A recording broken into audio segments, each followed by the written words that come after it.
Alright, let's dive into this story, because it's one of those narratives that feels both deeply personal and universally relatable, and it's got me thinking about so many bigger themes. Here's the hook: what if going back to your family roots doesn't just reconnect you with your past, but also propels you into a future you never saw coming?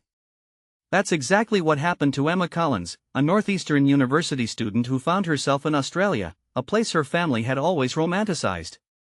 But this isn't just a feel-good story about family vacations, it's about how a changing planet can reshape not just landscapes, but also our paths in life. So, Emma's parents grew up on Australia's west coast, and they'd always talk about how special it was: the sky, the beaches, the whole vibe. Personally, I think this is where the story gets interesting. As kids, we often don't get why our parents are so nostalgic about certain places. It's like, yeah, Mom, the beach is nice, but we don't feel it the way they do. But Emma's experience flips that script.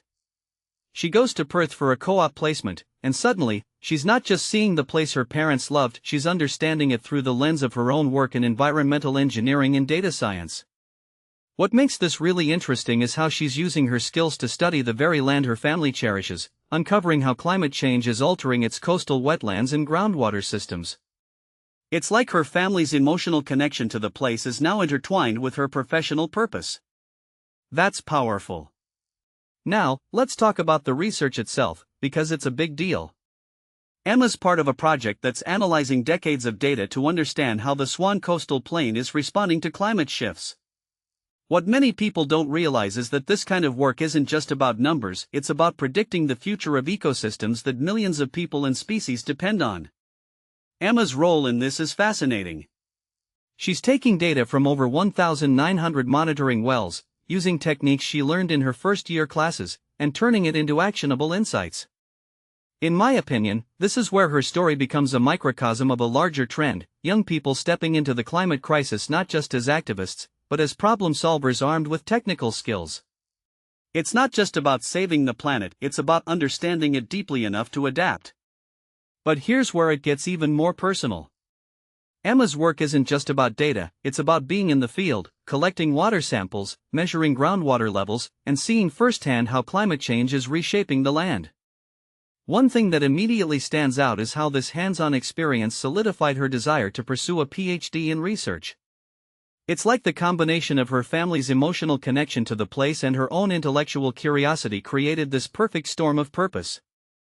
If you take a step back and think about it, this is a story about how our roots can ground us, but also push us to grow in ways we never anticipated.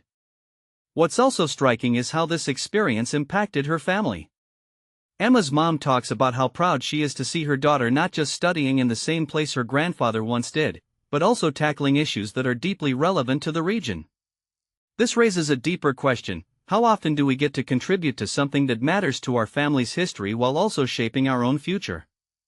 It's a rare alignment of personal and professional fulfillment.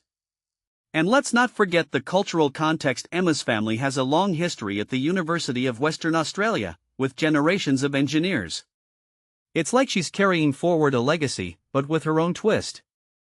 From my perspective, what this really suggests is that our careers and passions don't exist in a vacuum. They're shaped by where we come from, the stories we inherit, and the challenges we face as a global community.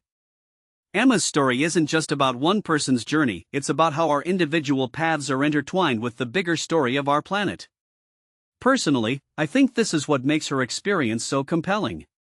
It's not just a tale of discovery, it's a reminder that our roots can be both an anchor and a springboard. So, here's my closing thought: what if we all took the time to reconnect with the places and stories that shaped us, but with the eyes of who we are today? Maybe, just maybe, we'd find new purpose in the process. Emma's story isn't just about Australia or climate change, it's about the power of looking back to move forward. And that's something we can all relate to, no matter where we're from.